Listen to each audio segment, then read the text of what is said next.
What I hate most about this up-and-coming season is that I think we have a very, very small chance to maybe make the playoffs. Hello everyone, I am your favorite news reporter, sports journalist that you've never heard of, Michael Ferrari, and I'm here to cover the post-Dynasty Patriots. Now there are two factors in which it will conclude how the Patriots will do this season. The first factor will be the offense and the coaching alongside it, and the second factor is how we will do against our divisional rivals. Those two factors will separate if we will have a bad season or a mediocre season. Now, I want to talk about the first factor, which is our offense, and I bet Bill is regretting the fact that he let go of Brady. Hopefully he regrets it. If not, he's a total sociopathic idiot. But it's really no shock either, knowing that once Brady left, our offense would not nearly be as good. And it was both shocking and kind of expected how bad New England's offense fell off. Now, a huge part of how the Patriots have been failing offensively throughout these years without Brady, it comes with the coordinators. First, it was Josh McDaniels for a while. I knew he wasn't that good, and I was laughing when he got signed to be the coach for the Raiders, because I knew that he wasn't going to do good, and he didn't. And then, after laughing, I started crying after watching how he performed against him. Then we had the flake out of Detroit, Matt Patricia, come in, and he tried to be the offensive coordinator.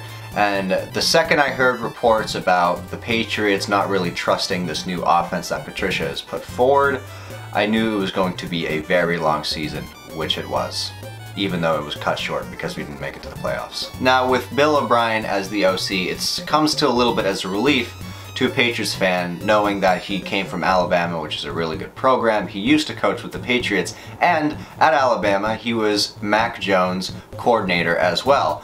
But the trade-off was that we couldn't get DeAndre Hopkins after the shenanigans those two went through in Houston. I'm still trying to recover from that, thanks for asking. This is probably going to be Mac Jones' last chance this season to prove that he is a solid starter, or just even a starter in general, in the NFL. After his huge sophomore slump, he just didn't look confident in the pocket. The injury that he had during the Ravens didn't help. I really think if Mac cannot be a dirty player, clean up his act, and play through the face of adversity, I think the Patriots would have a much better shot making the playoffs due to how shit our offense is, especially how risky and how iffy the QB room is as of late. I also don't really love, or I'm not really in love with our receiving core. If we had DeAndre Hopkins, I would. Thanks, Bill. And you too, Bill. Juju as a pickup is a little questionable because we're kind of shaping him to be our #1 receiver after the, I don't even want to get into Al Galore. But, you know, as long as Juju cleans up his act, which he probably will not since he started as a diva from Pittsburgh, it's going to be very hard to not have him start shit in the locker room, but I could be wrong. All I have to say for Juju, Bill, can you please somehow get into Gillette Stadium's Wi-Fi and block the access of TikTok so him, Gesicki, and Mac don't have to gritty on the For You page non-stop. With Kendrick Bourne, I think he's underrated as all hell. He should have gotten more playing time last year, but for some reason there was like conflict between him and the coaches where they sat him more than they should, and then when we put him on the field he would actually perform, and then no, we're still gonna be doing a good old check down on 3rd and 13. Then we have Devontae Parker as a wide receiver. We just signed him to an extension, which, I mean, I wasn't in love with that idea right now. I mean, he has really good hands. He can make very tough catches in traffic, especially on deep balls. But that's kind of what I mostly saw from Devontae, were those, you know, those tough catches. Not saying they were a bad thing, really, but I haven't seen him get that open. Like, not a lot of open passes were thrown his way, or passes thrown to him that were open, meaning he's not getting separation. I also really liked the pickup of Gesicki. I think he's shown to be a good tight end if the ball can be thrown to him. He should definitely be better than how Jonnu Smith and Hunter Henry has performed after last season.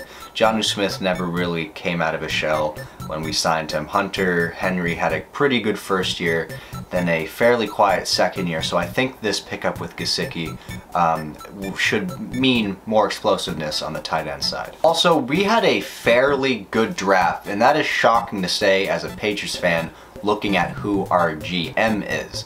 I think Christian Gonzalez was an absolute steal. You could argue, you know, the steal of the draft. The best cornerback arguably in college that year, and as a fellow Latino American myself, if he does not perform good, I'm going to start hitting him with my flip-flop. Now the other factor is how we will pan out during our divisional matchups. I have never been this worried about the AFC East in my lifetime until now. Now, and here's the thing, my opinions on the AFC East. I don't hate the other teams. I kind of think like us and the other three teams, we're kind of like a family that doesn't really get along living in one household, but at the end of the day, we kind of wish the best for each other unless it's late in the season and playoff spots are on the line. Starting with the Bills, they're the kings of the East right now. They are light years ahead of us with offense. If we can at least steal one game like we did that one cold Monday night where Mac had a legacy game, that would be cool. The Dolphins have been developing into a great team ever since Brian Flores was still the coach and wrongfully fired, in my opinion. He was a great DC in New England. He was probably one of the very few coaches to come out of New England that actually was good, but he got the short end of the stick, unfortunately. But a lot of the questions with Miami is how will Tua's health hold up and how will Mike McDaniel's coaching be later down the road? Because when it was late season, that's when Miami shat the bed. Even though they made the playoffs and almost beat Buffalo in snowy Buffalo, a lot of the question still has to do with how they'll do on offense. I mean, they have the weapons, they just need to, you know, kick it into overdrive. Then the defense with Miami, with Bradley Chubb being picked up last season and Jalen Ramsey being picked up this offseason, I am very, very nervous to play Miami with our offense against, you know, that team.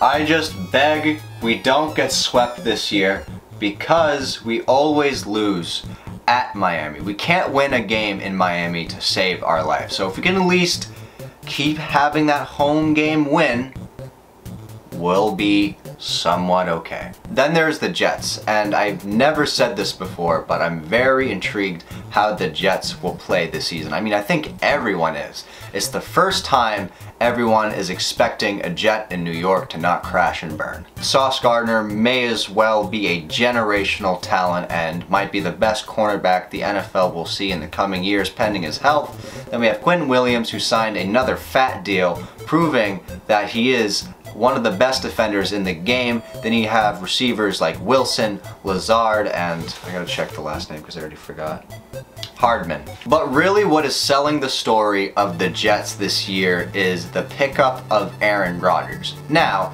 Aaron Rodgers fell off even though he had 2 MVP awards in a row years prior. He did fall off last year. Everyone knows that he's getting into, you know, father time, but it's still Aaron Rodgers, and he's still a controversial person. And besides psychedelic drugs, this will be the biggest challenge for Aaron, which is the New York media. What the fuck did they do? Who the fuck is this? Who the fuck is Tingus Pingus? I never heard of fucking Latvia. You drafted this fucking kid!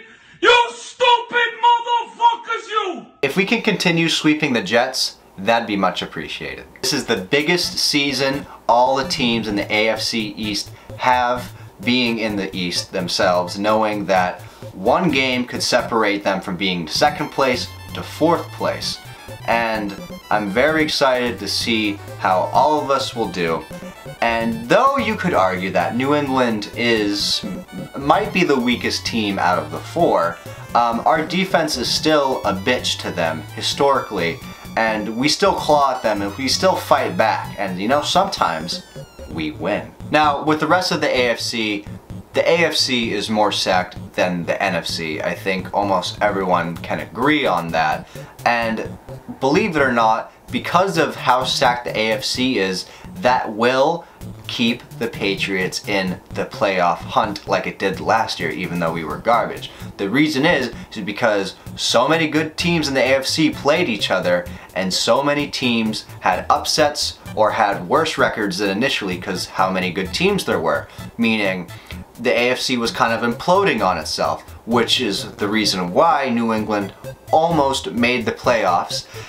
If we at least won one of those two games that ended tragically, we would be in the playoffs because we didn't have to clinch in week 18 after beating Miami. If I had to give my final prediction on how New England will do this year, I'm feeling a really solid and powerful 8-9 record. I could see a 10-7 with wins against Dallas and the Chargers, though I think we will realistically be under 500 this season. I did say I still think we have a shot to maybe steal a playoff seed, and maybe number 7, because like I mentioned, how the AFC was good, where it implodes on itself, unless you're the AFC South, because every team but the Jaguars. And just like how I started my Miami coverage last season, I quoted MJ from Spider-Man. If you expect disappointment, then you can never really get disappointed. And this is my playoff prediction for both conferences. Knowing it is a sports prediction, I'm happy to take the responsibility once it becomes incorrect. Let me know what you guys think, how the Patriots will do. I'm not too worried about our defense and special teams. They've always been historically good under the coaching of Belichick. But by saying that, and the total opposite half of the season, and we just have a total fluke season and Bill leaves, there's no one to blame except Bill.